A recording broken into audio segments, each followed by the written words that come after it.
à la sortie d'Égypte. Donc la sortie d'Égypte, c'est le choix du peuple d'Israël en tant que porteur du message divin. Deuxième étape, c'est le don de la Torah, qui est donc l'identité de ce porteur de message. Et troisième degré, c'est le Mishkan. La Shrina, la présence divine d'une manière continuelle. Puisque le don de la Torah, c'était un élément qu'on a perçu ponctuellement, alors qu'on aurait dû le percevoir tout le temps, tout le temps, tout le temps. Étant donné que c'est difficile apparemment, donc Akadosh Baruch Hu fait un effort supplémentaire pour maintenir cette présence avec nous sous la forme du Mishkan. Donc nous allons maintenant essayer de comprendre ce qui se passe avec ce Mishkan. C'est très important parce qu'en réalité, nous parlons de Géoula. Qu'est-ce que c'est que la Géoula? La Géoula, c'est le dévoilement des valeurs de l'infini dans notre monde fini. Le jour où ces dévoilements se feront d'une manière pleine, eh bien, c'est ce qu'on appelle la délivrance de ce monde. Le monde doit être délivré de sa prison naturelle. Qu'est-ce que ça veut dire sa prison naturelle? Le monde est coincé dans une nature qui a des lois qui l'empêchent de sortir de lui-même et de voir autre chose que lui-même. Vous êtes avec moi?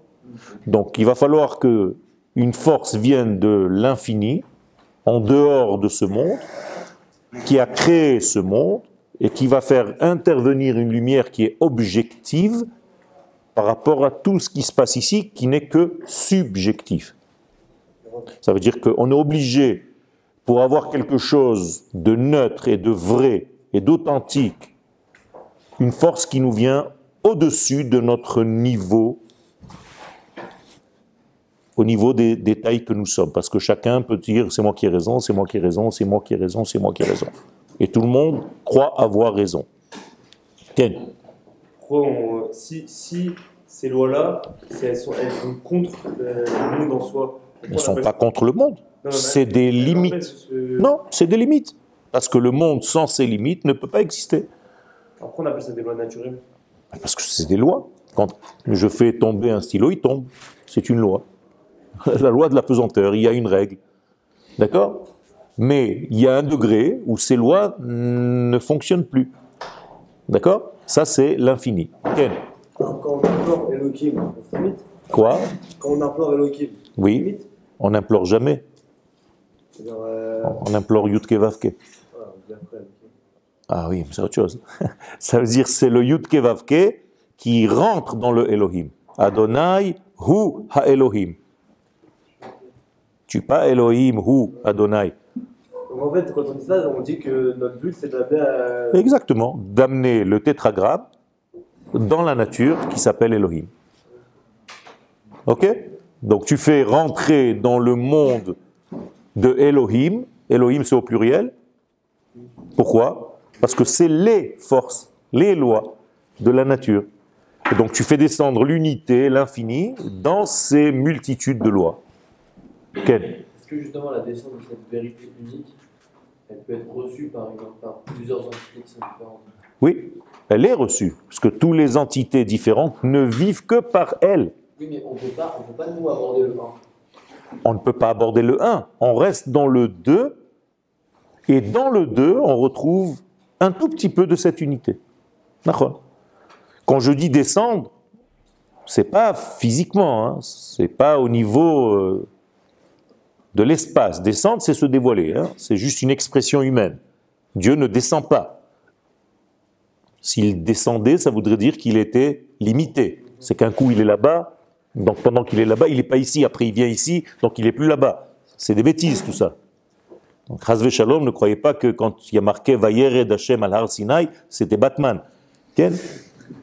Dieu est descendu sur le mont Sinaï, ça veut dire maintenant il n'est plus nulle part ailleurs, il est que sur le mont Sinaï. Donc les autres là-bas, ils peuvent s'amuser, faire ce qu'ils veulent. Non, c'est des bêtises tout ça.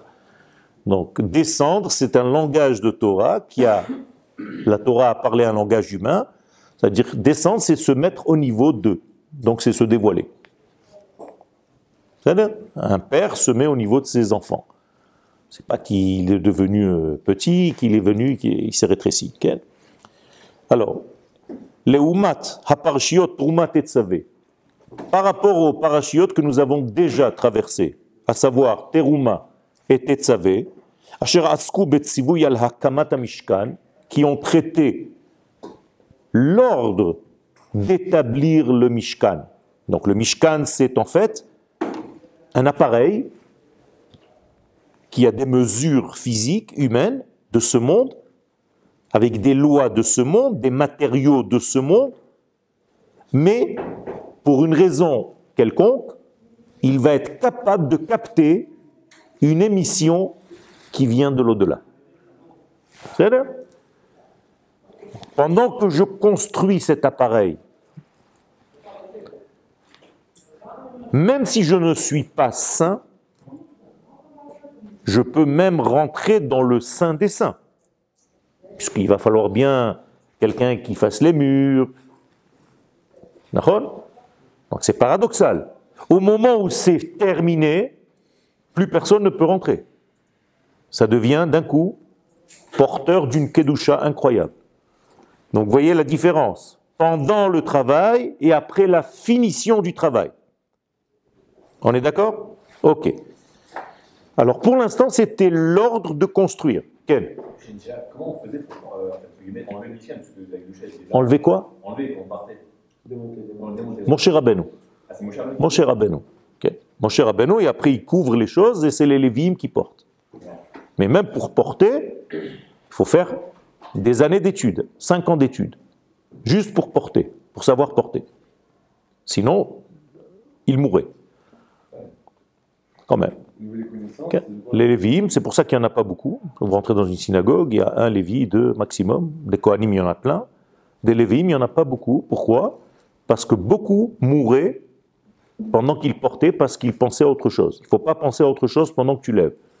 Donc c'est un travail exceptionnel. D'ailleurs, le mot Lévi vient du mot livouille, accompagner. D'accord? Anim melavé, les lavotes. Donc, c'est un sport national ici, non? Même en haut, c'est pareil. Les gens, ils rentrent, ils regardent, et ils sortent. Comme s'ils recevaient un message, va dans cette pièce, juste tu ouvres, tu regardes, et tu fermes. C'est-à-dire, tu n'as pas besoin de livre, tu n'as rien besoin, mais c'est un truc. Je n'ai pas encore assimilé le truc, mais bon. Alors, les 2 parachiotes, c'était ça. Et parashiot vayakhel pekoudé, c'est les parachiotes qu'on va lire maintenant. Donc ce Shabbat et Shabbat d'après. Oskot ba bitsua. On est déjà dans le réalisation, dans le degré de la réalisation des choses. Beofen rachav yoter, d'une manière beaucoup plus large, nitan lomar, on peut dire ki hachel mi parashat vayakhel, qu'à partir de la parashat de notre Shabbat, donc dans 3 jours, Be'ezrat Hashem, yitchazek beyeter set teor hashrat hashchina bekerv am Yisrael ba'olam hazeh. On va commencer à parler réellement plus encore en force du dévoilement de la Shekhinah. Qu'est-ce que c'est la Shekhinah? Comment vous traduisez Shekhinah en hébreu? C'est le nom de quelque chose? C'est quoi? C'est le nom de quelque chose? C'est le dévoilement. C'est une action. Comme Shtia, Achila, Shekhinah.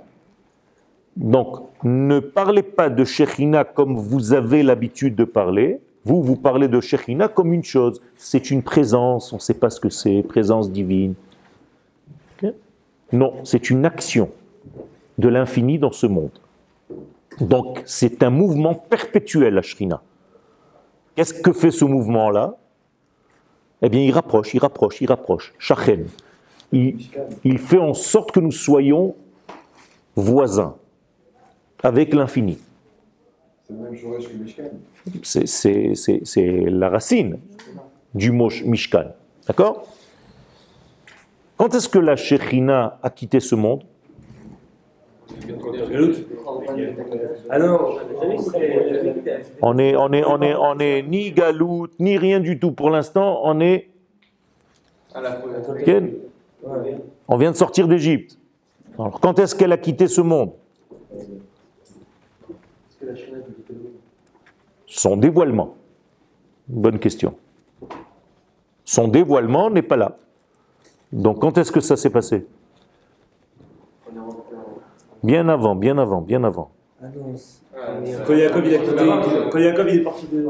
Adam Arishon, la faute d'Adam Arishon, on appelle ça un silouk Shechina. Donc la Shechina monte. Elle monte où? D'accord, mais pour nous, c'est comme si elle s'était éloignée d'un degré. Après va venir une génération aussi de mécréants. Ah bah alors. Encore un degré. Après encore une génération du déluge, du d'Orapalaga. Donc ça monte, ça monte, ça monte, ça monte. C'est quoi le maximum? 7e ciel. 7e ciel. Donc maintenant, il va falloir qu'elle redescende. Donc elle va commencer à redescendre, chacun des pères. Abraham va la faire descendre d'un degré, Yitzhak, Yaakov, Moshe, jusqu'à Moshe Rabbeinu. Moshe Rabbeinu, c'est celui qui ramène la Shrina dans notre monde. Ok? Donc Moshe, c'est l'actionneur, dernier coup du dévoilement. Ok? En Eretz Israël. Dévoilement du retour à notre terre, plus précisément depuis 1948. Quel? C'est pas Adam Arishon qui a été renvoyé de la Shrina et que la Shrina est Non, non. C'est la Shrina, donc c'est la proximité de Dieu qui le quitte. On va dire comme ça. Et lui, il descend pas. C'est sa descente à lui. C'est la même chose. C'est un éloignement des 2 degrés. C'est comme quand tu es en voiture. Des fois, tu vois une voiture reculer juste à côté de toi. Et toi, tu as l'impression que c'est toi qui avances.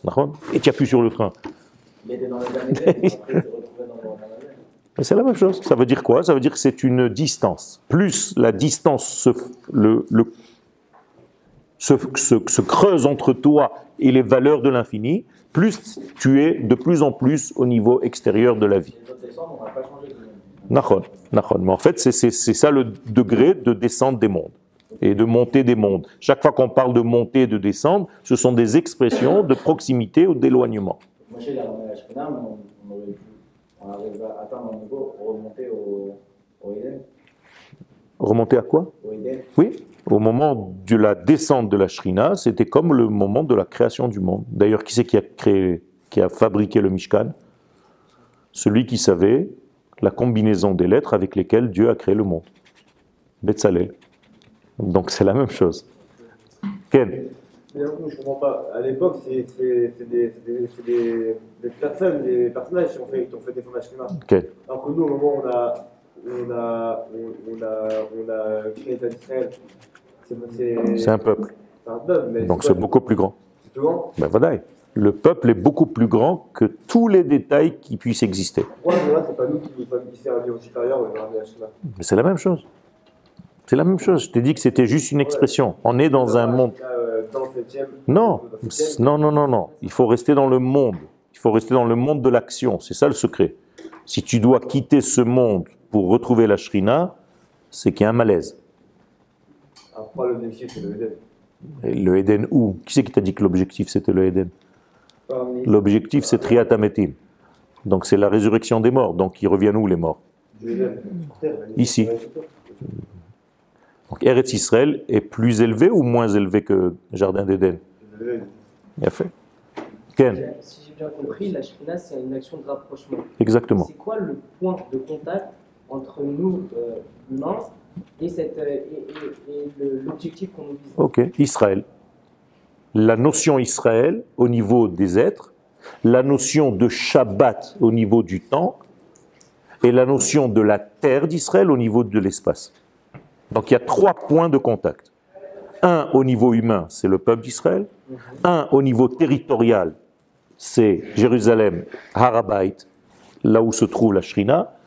Et le 3e point, au niveau du temps, le Shabbat. Se dévoile encore aujourd'hui la Shrina au Rabbi. Ok, c'est pour ça que tu n'as pas le droit de monter.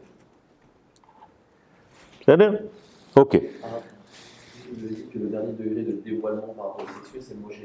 Ok. Celui qui l'a ramené, en fait, le plus de proximité. Le ciel de Malchut, c'est David qui le représente. Si on dit qu'il est monté chaque sphère, il en a monté 7. C'est pour ça que c'est le Mishkan seulement, et pas le Mikdash. D'accord? C'est-à-dire qu'à l'époque du Mikdash, il y avait encore une redéfinition. Exactement. Quelle est la différence dans le Mikdash? C'est qu'il y a des éléments qu'il n'y avait pas dans le Mishkan. Qu'est-ce qu'il n'y avait pas dans le Mishkan? Des pierres. Donc le monde minéral n'était pas encore représenté complètement. Donc quel est le grand secret du temple de Jérusalem? La pierre.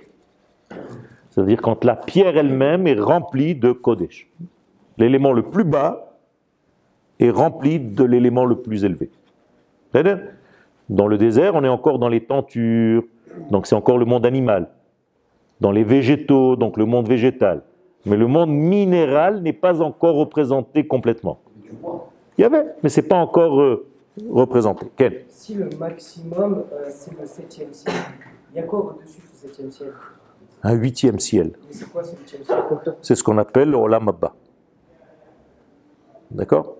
C'est un autre degré. Là-bas, c'est pas son débat. Si, mais encore une fois, ce sont des expressions. Physique, Cette Taneshama, elle est au présent ou au futur? Et donc elle s'appelle Olam Abba aussi. Taneshama, c'est ton Olam Abba. Donc il est au présent. et quelle est la distance entre toi et Taneshama? Elle est en moi. Elle est en toi, mais Elle va. est-ce que tu es tellement proche d'elle que tu es fidèle à tout ce qu'elle dit? Il y a des miroirs. Et pourquoi c'est tellement proche de toi, tu devrais vivre ta neshama à chaque instant. Pourquoi cette distance? C'est pas péché. Donc combien de milliers de kilomètres il y a entre ta neshama et celui qui parle maintenant? Tu te rends compte? Alors que vous êtes un. Donc tu vois bien que tout ça, ce sont des expressions. Si on vivait constamment au degré de notre neshama, on serait des tzaddik gamour. Ok? Pas dans le sens négatif. Ok. Yesh lehavin. Donc il faut comprendre.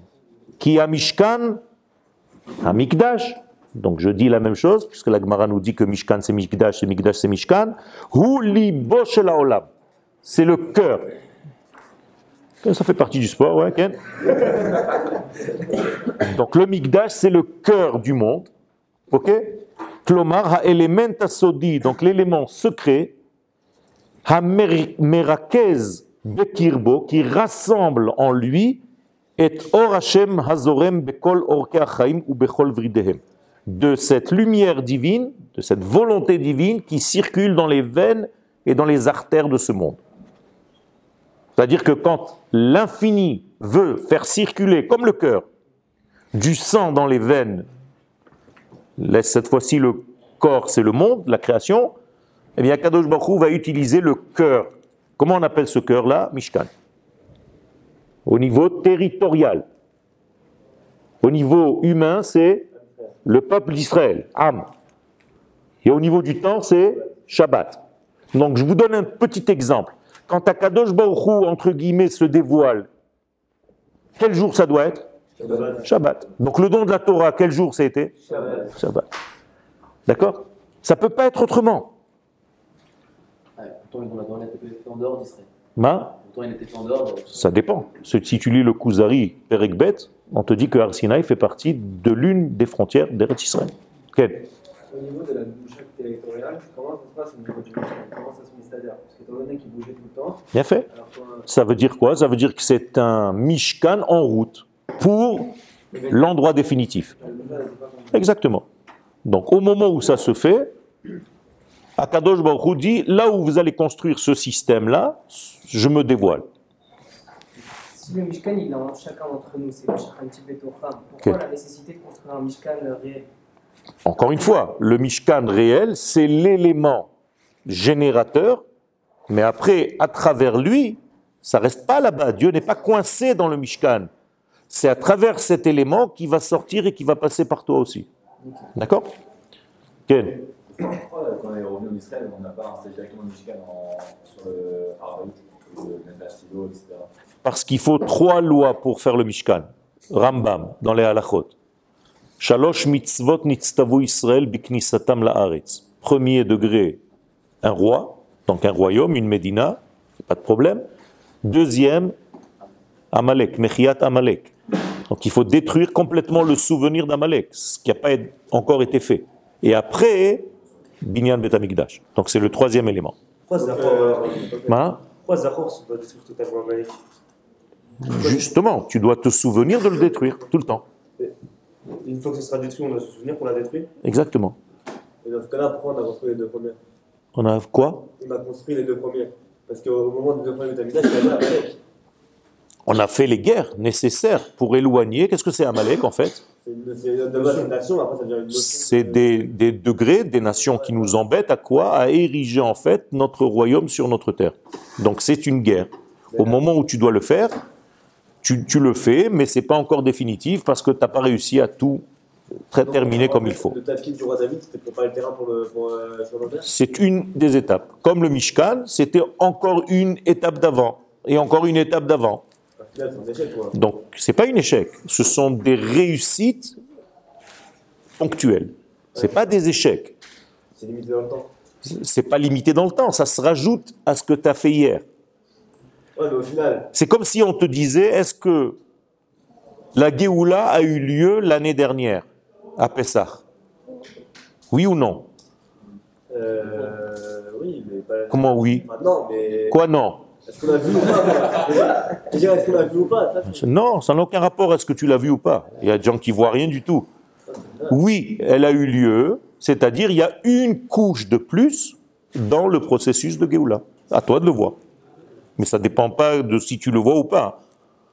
Ça, si tu le vois, c'est que tu as étudié. Quel? Si la finalité, c'est d'avoir le finalité, c'est d'avoir le Betamikdash. Quel? Il y a plusieurs étapes qui vont arriver, que la première, c'est d'avoir un roi. Quel? Comme c'est qu'on a attendu autant avant d'en avoir un. Ben, parce qu'il y avait des problèmes. Il y avait des problèmes, donc il y avait des juges. Donc il fallait se mettre en place, il fallait attendre 480 années avant que le roi Salomon construise le premier Beth Amikdash en terre d'Israël. D'abord, il fallait aussi trouver l'endroit. D'où tu sais où c'était l'endroit? Aujourd'hui, c'est facile, on te dit c'est là-bas, tu prends le numéro 1, le bus il t'amène direct. Mais avant, c'était tout des montagnes, tout ressemblait à tout. Il y avait des bergers partout. Où c'est Harabait? Tu comprends? Donc David Amelech devait pointer du doigt, c'est là. Avant que le roi David vienne ici, tu ne savais pas où c'était. Il y avait des arbres, c'était des forêts, il y avait des lions, partout.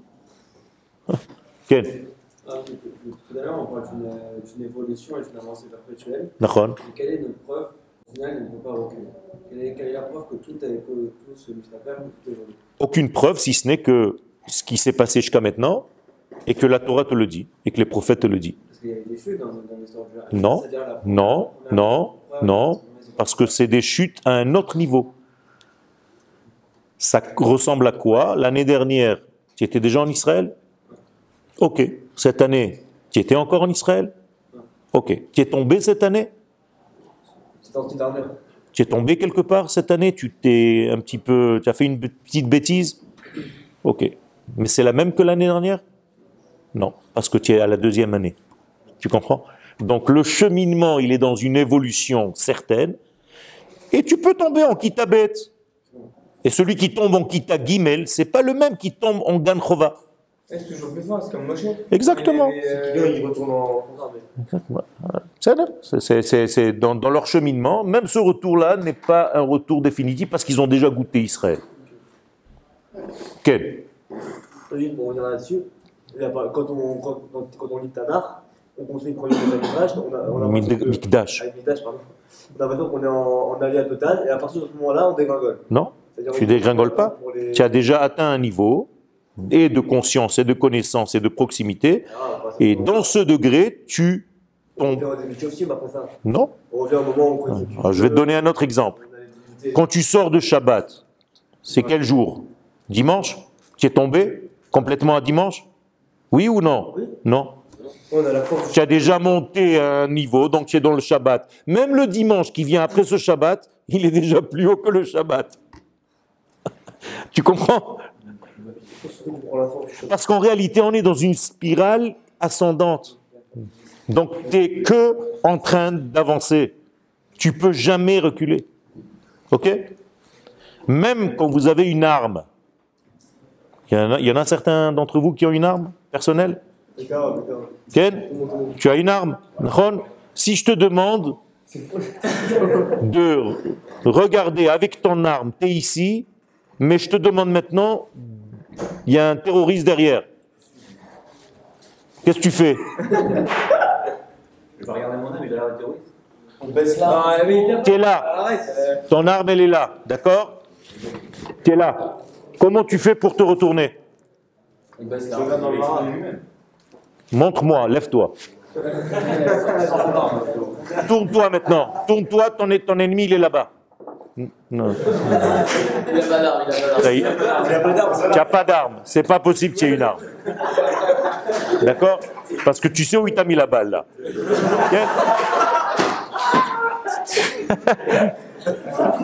T'as pas d'arme, c'est sûr. C'est-à-dire?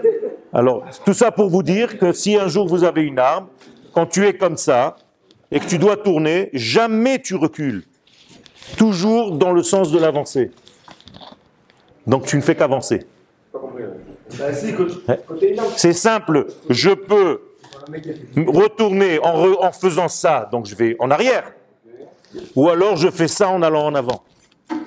Vous avez compris? C'est juste gauche-droite, là. Hein? C'est juste gauche-droite. Non, pas du tout. Pas du tout. Là, j'avance. Là, j'avance ou je recule. Est-ce que c'est mon pied qui recule ou c'est un pied qui avance? Si je suis comme ça, est-ce que c'est mon pied qui recule pour me trouver comme ça? Ou est-ce que c'est mon pied qui avance pour me retrouver comme ça? Si mon pied recule, il peut y avoir un obstacle derrière que je ne vois pas, alors que là, je peux voir. Donc, je suis toujours dans un mouvement d'ascension. Excuse-moi pour la caméra. Toi, je vais te soigner après. Pourquoi tu me dis que tu as une arme? Hein? Ah, une arme. Mais alors, tu t'es pas rendu compte que tous les autres, ils n'ont rien dit.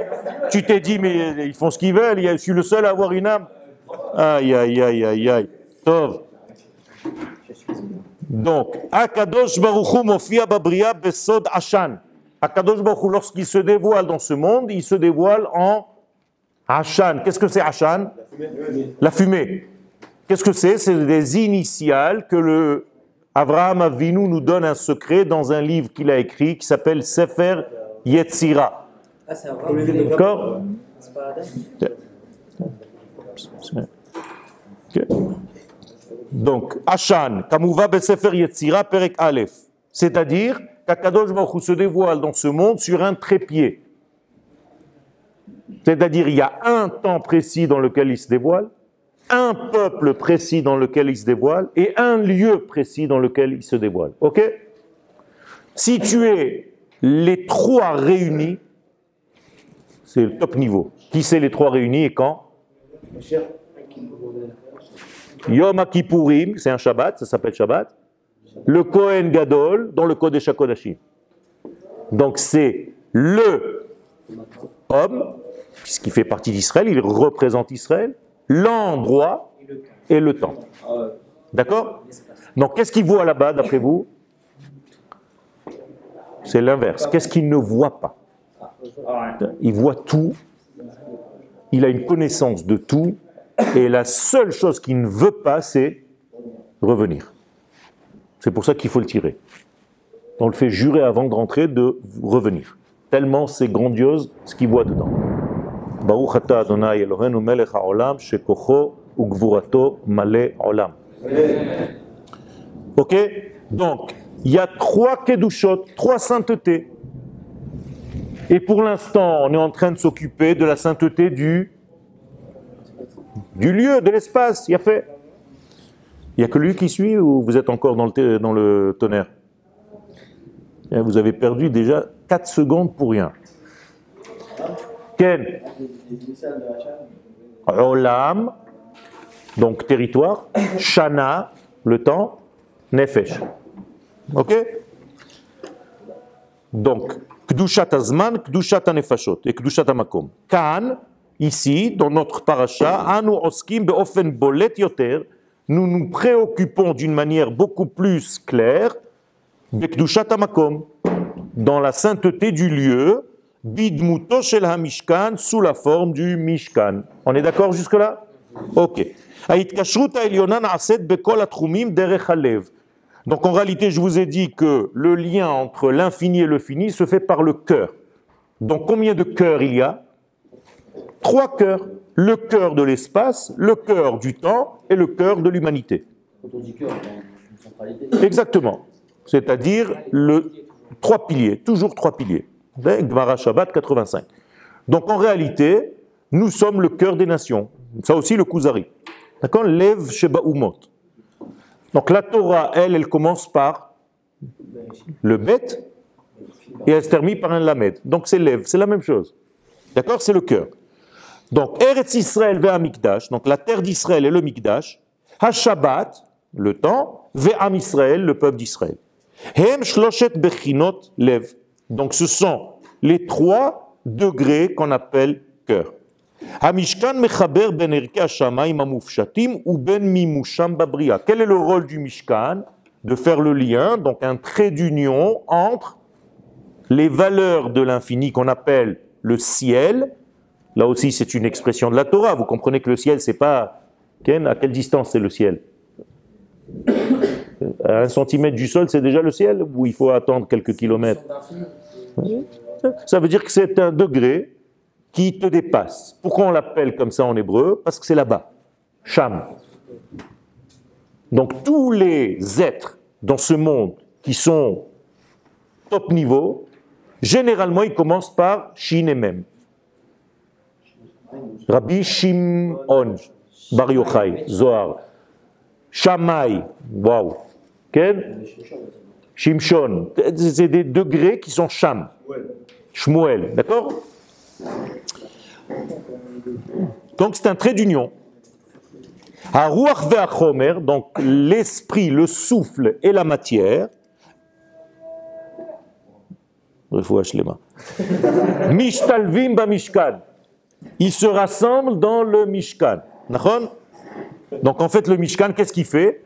Il rassemble les degrés. Besod Mashera Yaakov Avinu ala Vashalom, c'est exactement ce que Yaakov a vu dans son rêve. Qu'est-ce qu'il a fait? C'était quoi son rêve? Qu'est-ce que c'est un rêve? C'est une prophétie, d'accord? Il a vu un soulam. Donc qu'est-ce qu'il a vu? Vehine soulam mutzav arza, verosho magia shamaima, ou malache Elohim olim veyordim bo. Donc, qu'est-ce qu'il a vu en fait? Des anges qui allaient dans l'infini et qui revenaient dans l'infini. Ok, qu'est-ce que c'est que cette image? C'est pour nous dire que quoi? L'infini dans le monde fini. Ok, donc ils montent et ils descendent. Donc, qui c'est ces anges-là? Ça peut être toi? Oui, c'est ma volonté. À chaque fois que tu as une volonté, un désir, ça s'appelle un ange qui monte. Et chaque fois que cet ange revient, ça veut dire que Akadosh Baruch Hu, il t'a accompli ce que tu as demandé. C'est mauvais.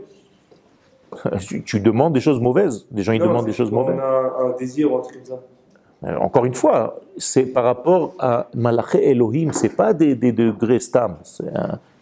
Qui c'est qui est Nitzav sur l'échelle? Qui c'est qui est au-dessus de l'échelle? C'est non, il y a la suite du verset. C'est Akadosh Baruch Hu, mais il est au-dessus encore. On ne peut pas dire qu'il est au-dessus des maîtres de... Il y a marqué Veine Hashem Yud Kevavke Nitzav Alav. Donc c'est des volontés bonnes. Ok? Yaakov Mechane, derech agav, si tu veux des choses négatives, tu es aussi porteur de ces choses négatives. Tu peux te les inviter. Quelqu'un qui veut faire le mal, il n'y a pas de souci, on lui donne.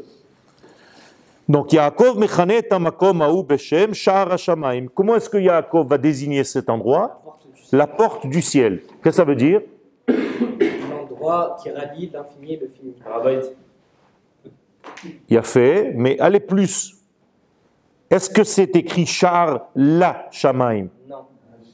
Donc c'est Shar ha Shamaim. Quelle est la différence?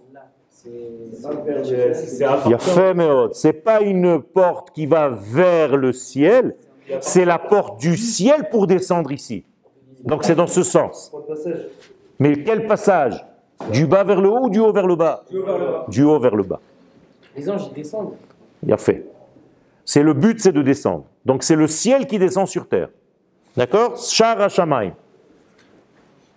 Ze Hashar Lashem. Ken? Tzadikim yavouvo. Klomar. Nekudat hamifgash ben haruach ou ben hachomer. Donc c'est le point de contact entre l'esprit et la matière. Tu es d'accord? Oui ou pas? Ok. Achizayon hanevoui, donc cette vision prophétique. Shel Yaakov Avinu alav hashalom, de Yaakov. Higia beikvot eyoto bamakom hazeh al pnei kador haaretz. Pourquoi il a eu cette vision prophétique? Qui, en fait, lui a permis d'avoir, ou l'a aidé, en fait, à avoir cette vision prophétique? Le lien de la terre elle-même, l'endroit. Ça veut dire qu'il était sur le bon endroit.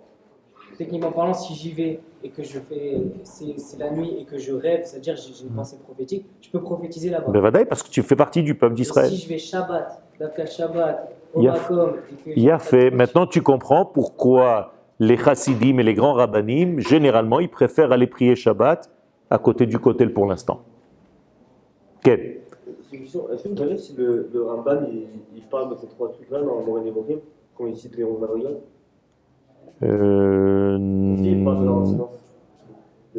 S'il y a des madrigotes, faut-il attendre en fonction de. Je ne pense pas, mais je vais vérifier. Je ne pense pas. C'est une bonne question, je vais vérifier. Je ne veux pas te dire stam des bêtises. Mais je pense qu'il le fait, même s'il ne le fait pas clairement, il le fait. D'accord?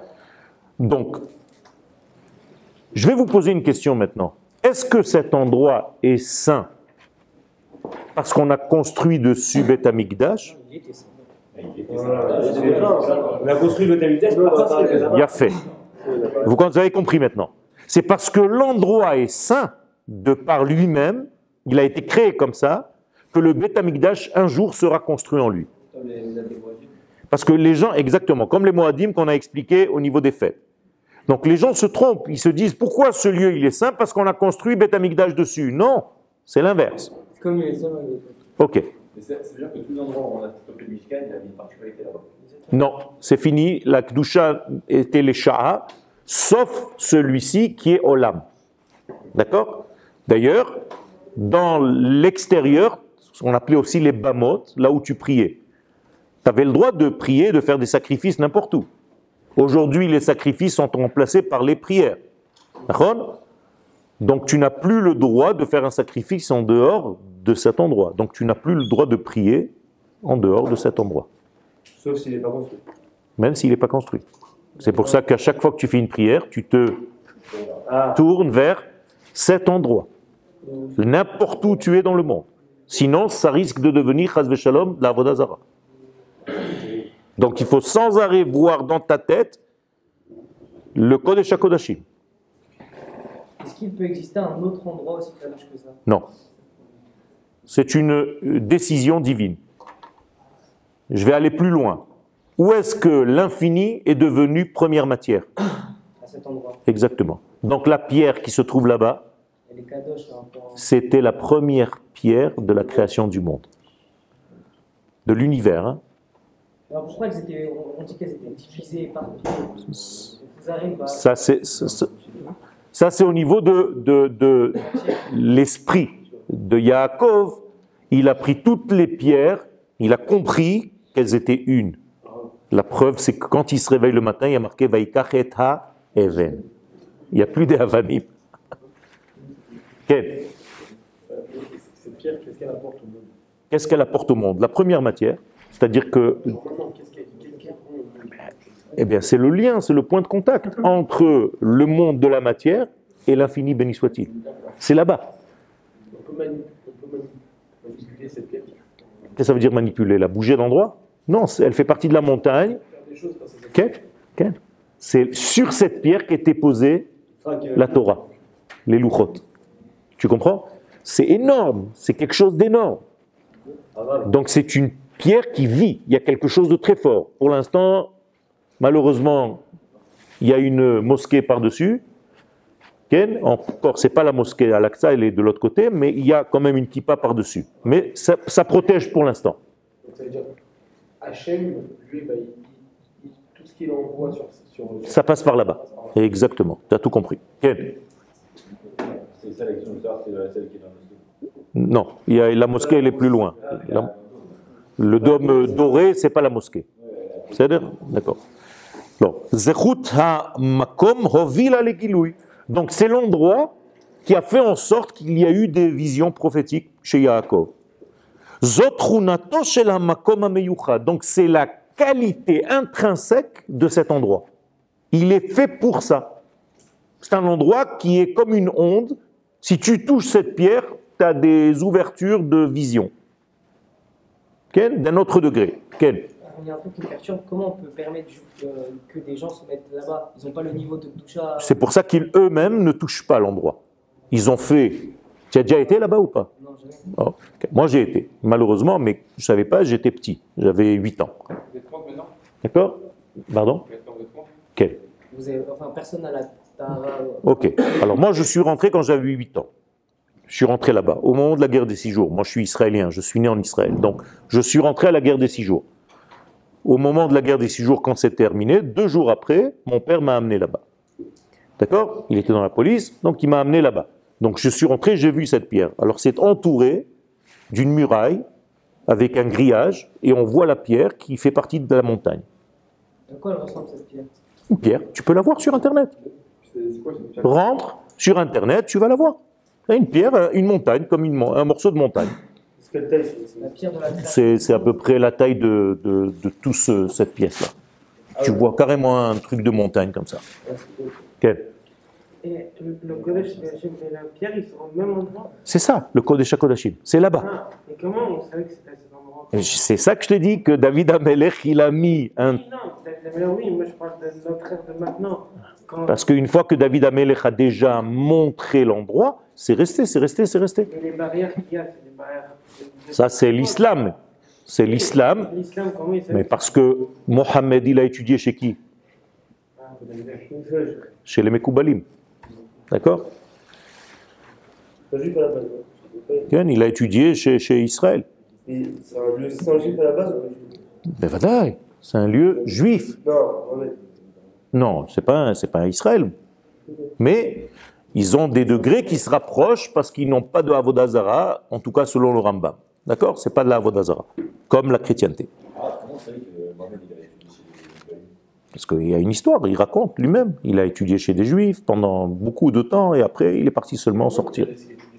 Hein? Comment on l'a laissé étudier chez nous? Et comment Jésus aussi il a étudié chez nous? C'était un Juif. Il était juif. D'accord? C'est un Talmid Chacham. Aujourd'hui, quand tu donnes un cours sur Internet, tu sais qui c'est qui entend? Moi, j'ai des prêtres catholiques du Congo ok, et du Gabon qui me parlent. Ok. J'ai un cours tous les dimanches sur Zoom et du monde entier. Il y a des Gabonais, il y a des gens du monde entier. Ok. Il y a des Bnei Noirs. Ils étudient, ils soutiennent Israël, ils veulent savoir. Aujourd'hui, ça arrive à tout. Est-ce que c'est la même chose que vous... Non. Il y a des degrés qu'on ne parle pas. D'accord? Mais Avraham Avinu, il faisait ça pour ramener les gens. Donc c'est ça qui a permis à Yaakov d'ouvrir, en fait, l'onde, le contact. C'est comme s'il a ouvert la radio pour entendre ce qui se passe là-bas, ce qu'on appelle Arutz Tikshok, Ben Kol HaOlamot.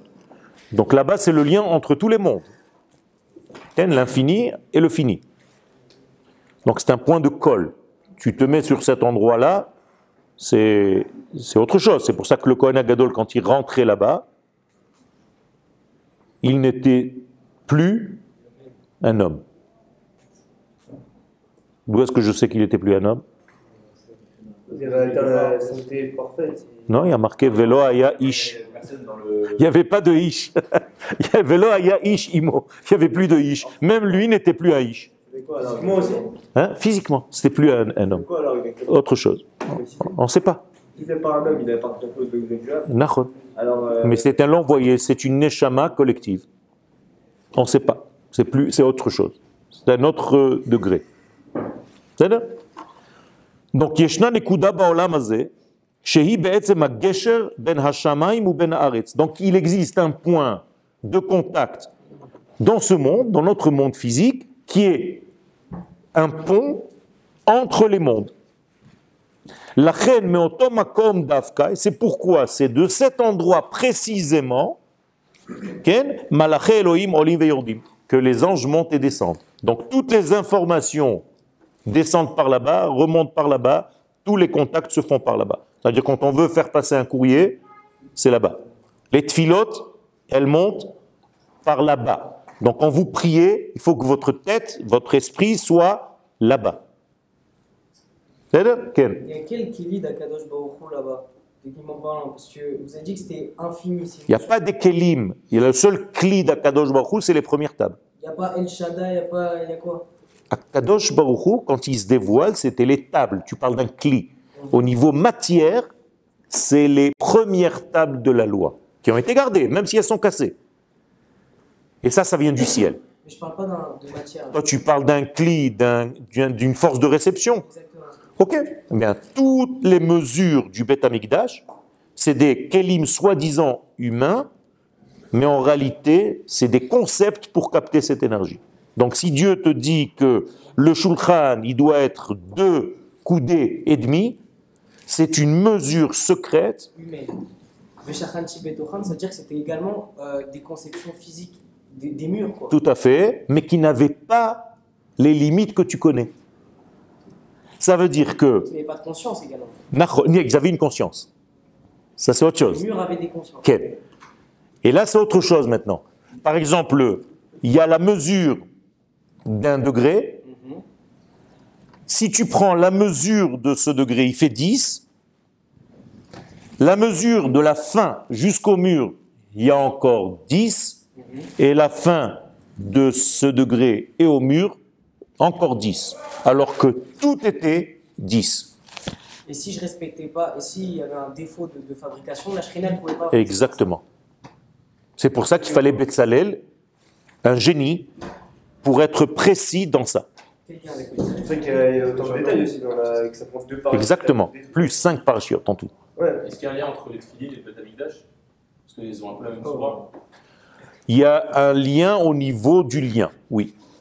Parce que les tefilines veut dire un lien. Tefilin, qu'est-ce que c'est tefilin? Un lien.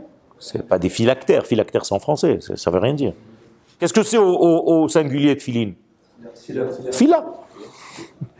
Qu'est-ce que c'est tfila? Je crois que c'est une prière. Tfila.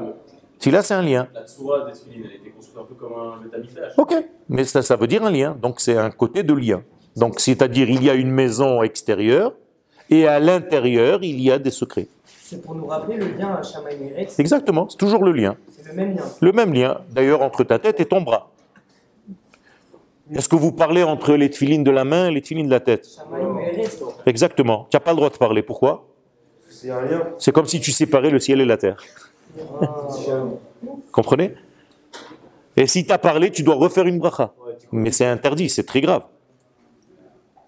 Par exemple, celui qui a parlé, bon, il a parlé, malheureusement, il refait une bracha, pas de souci. Quand il y a une guerre, il ne sort pas. Il n'a pas le droit de sortir au combat. Combien de temps pour Parce qu'il est sûr de mourir. Donc David Amelech, avant de sortir au combat, Shalom, Chaverim, on a une action, on sort ce soir à minuit, on doit rentrer au Liban, on doit faire un truc, on doit ressortir. Qui a parlé aujourd'hui sans faire exprès entre les tefilines de la main et les tefilines de la tête? Moi, monsieur le rabbin, toi tu restes ici. Qu'est-ce que ce jour même? Quel? Elle est frappée de télé. C'est-à-dire C'est encore d'actualité dans la main, cette fois. ça devrait. Quel? Parce qu'Azim disait que même une pensée, non, ça... Même une pensée extérieure. Et donc il y a des gens qui ont toute la journée les tefilines sur eux. Il y a des gens jusqu'à aujourd'hui, toute la journée. Ah oui, il y en a ici, jusqu'à midi au moins. Non, midi, c'est gentil. Jusqu'à Arvit. Jusqu'à Arvit. Mais ce n'est pas des tefilines normales, c'est des tefilines de Shimusha Rabba. C'est encore une autre marque de tefilines. Il y a Rashi, Rabbeinu Tam, après il y a Shimusha Rabba, après il y a Bentley, après, je sais pas. Quel? Est-ce que le Shin qui est sur les tefilines, Lequel? Il y en a 2. Ah non, c'est important. Mais non, mais il y en a un à droite et un à gauche. Et celui de gauche, il a 5 branches. Alors celui de droite, il a que 3. Tu comprends? 4 branches et 5 vides. Avant et après. Pourquoi tu comptes que les branches? Il faut compter les vides aussi, c'est des branches vides. 4, donc 6. Quel? est-ce que c'est la même raison que tout à l'heure quand vous avez dit les trucs en Chine, Shamaïm? Shamaïm va'aretz, nachon. Alors le Shin d'ici, c'est le Shamaïm. Nachon. C'était lui qui a dit qu'il y avait Shina, Zainla et Yud sur la main. Non, c'est pas moi qui te l'ai dit, mais c'est vrai. C'est bon aussi. Même si c'est pas moi qui l'ai dit, c'est bon aussi. Ok? Alors on continue encore quelques secondes. Donc, tout ce qui descend dans ce monde, obligatoirement passe par là-bas. Donc, Kol Aliyah, Yisod Atshukot Varetzonot Shel Adam. Donc, à chaque fois qu'on appelle des anges qui montent, c'est tes envies, c'est tes désirs, c'est tout ce que tu demandes à Hachem. Lishmor al Kesher im Mekora Eloi, ça veut dire que tu as conscience que tout ce que tu demandes, c'est lui qui te le donne. Donc, tu as conscience de son existence et que tout vient de lui. Vekol Ayeridot, et tout ce qu'il te redonne après avoir demandé, c'est-à-dire la réalisation de tes demandes, ça aussi, ça descend par là-bas. Et donc, c'est les anges qui descendent. Donc, le monde reçoit d'une manière générale l'intensité de vie dont il a besoin, derech hamakom hakadosh hazeh, précisément de cet endroit, qui est Kadosh. Hanikra, et Yaakov, il lui donne un deuxième nom, au lieu de Sha'ar HaShamayim, Bet Elohim. Qu'est-ce que c'est Bet Elohim? La maison de Elohim. C'est-à-dire la maison par laquelle l'infini descend. Mais justement, c'est Elohim. Nachon, parce que c'est la maison. Ah, parce que c'est naturel. Exactement. C'est dans la nature que se dévoile le surnaturel. C'est le point de contact entre le surnaturel, donc Yud Ke Vav Ke et Elohim. Première et en même temps spiritualité aussi. Donc Abaït, il s'appelle Elohim. C'est comme en fait son épouse. Nachon, puisque l'épouse de l'homme s'appelle sa maison. Nachon, Bait. En Bait et Laïcha. D'accord? Donc Bet, c'est quoi Bet? C'est la maison. Ok? Et comment elle s'appelle? Elohim. C'est le nom de la maison. Et qui est à l'intérieur de sa maison? Yud Ke Vav Ke. D'accord? Et à qui ça appartient tout ça? C'est convergé vers qui? Non, vers nous. Adonai Elohenu. Eh oui. C'est énorme. Vous vous rendez compte? Ça nous appartient à nous.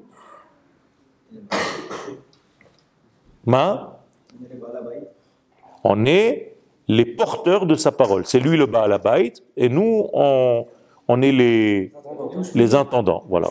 C'est-à-dire, on doit travailler dans la maison, nettoyer, arranger. Si vous voyez un morceau de papier jeté par terre, vous le levez. Vous ne jetez pas des chewing-gums ni des machins sur le parterre. Faire très attention. Tu épluches une orange, tu la jettes bien dans la poubelle. Sinon, tu salis la maison d'Hachem. Ken? Je ne peux pas être dans la maison de Yud Ke Vav Ke. Ken? Ça s'appelle Elohim.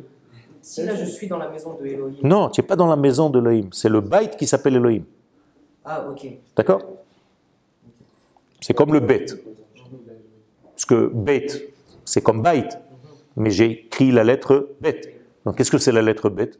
C'est là où se trouve le Aleph. C'est pour ça que la Torah commence par un Bet. Mais il est ouvert que vers la gauche. Pourquoi il est fermé vers la droite? À droite, c'est-à-dire qu'il y a... Parce qu'on ne comprend pas, c'est l'infini. Mais à l'intérieur de ce Bet se cache le Aleph. Donc si le Bet est la maison du Aleph, ça s'appelle Olam Habba. C'est-à-dire qu'il y a encore un degré qu'on n'est pas apte à comprendre. Exactement. C'est le Aleph qui est dans le Bet. Qui est avant le Bet. Qui est avant le Bet et qui est après le Bet. Qui est partout. Jamais. L'infini, on ne peut pas le concevoir. Donc en restant dans le Bet, on est censé retrouver le Aleph. Donc je t'ai dit que c'était la notion de Olam Habba. Juste du mal avec la notion de Géoula qui doit venir Shabbat. Ok. Parce que le Shabbat, si je me rappelle bien, J'ai pas dit que la notion de Géoula doit venir Shabbat. J'ai dit que Shabbat, c'est déjà une notion de Géoula. Parce que c'est le lien entre l'infini et le fini. donc il faudrait que tous les jours soient Shabbat. Exactement. C'est pour ça que la Géoula s'appelle Yom Shekulo Shabbat. C'est ce que tu dis dans Birkat Hamazon. Le but du monde, c'est pas justement de travailler. Mais tu as travaillé, c'est après 6000 ans. Ça suffit pas? Tu as bossé 6000 ans pour arriver à Yom Shekulo Shabbat. Smata. Ça suffit, non? Khlas. Alors, qu'est-ce que tu veux de plus? Donc, le Shabbat qu'on va vivre, il sera beaucoup plus grand que le Shabbat qui était avant qu'on soit là. Parce que tu as travaillé pour l'avoir. Le premier, tu l'as eu gratuitement. C'est-à-dire? Donc, il y a deux Shabbatot, en fait. Celui d'avant, celui d'après. C'est pour ça qu'il y a marqué « Il malé Shamru Israël ». Shte Shabbatot miyad nigalim. tu observes 2 Shabbats, tu as la Géoula. Donc qu'est-ce que tu fais en fait? Tu relis le premier Shabbat au dernier Shabbat. Et quand on arrive à ce temps de Shabbat? Maintenant, Maintenant, on est en... ça y est, on est dans le Erev Shabbat. On est rentré depuis longtemps. Hein. C'est combien Erev Shabbat? Erev Shabbat, Erev, Erev, Erev. C'est combien en valeur numérique Erev? 272. Le monde, il est pour combien d'années? 6000. Donc 6000 moins 272, ça fait combien? La guerre des 6 jours. Bon. Au moment de la guerre des 6 jours, on est rentré déjà dans le Shabbat du temps. Ça veut dire qu'on est très très proche, ça y est. Pour l'instant, c'est...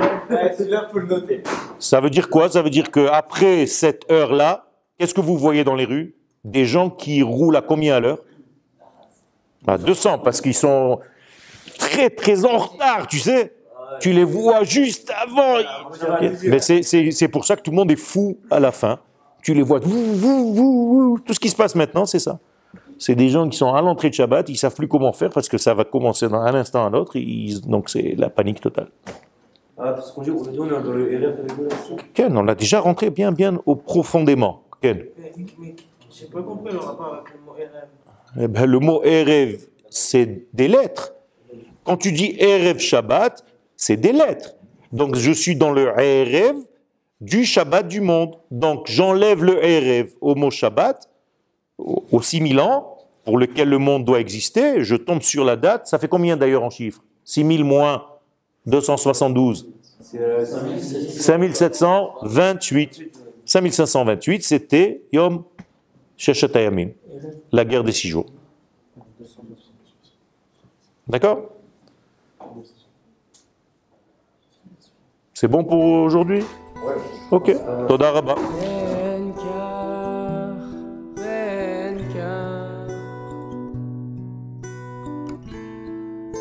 נקראים בנים